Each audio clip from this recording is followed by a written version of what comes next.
枕にして二人で行った横丁の風呂屋、一緒に出ようねって言ったのに、いつも私が待たされた。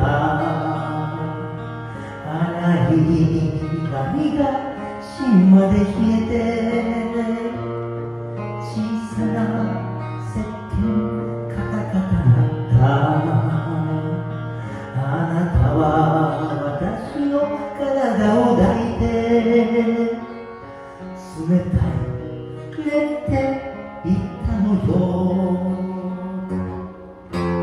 若かったあの頃、何も怖くなかった。ただあなたの優しさが怖かった。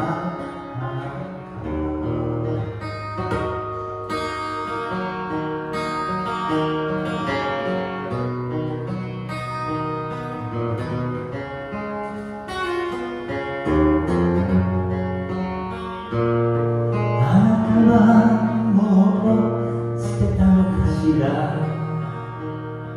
20の色のクレパス買ってあなたが描いた私の似顔絵、うまく描いてねって言ったのに、いつもちっとも似てないの。窓の下には神田川、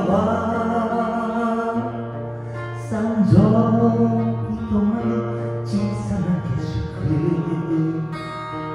あなたは私の指先見つめ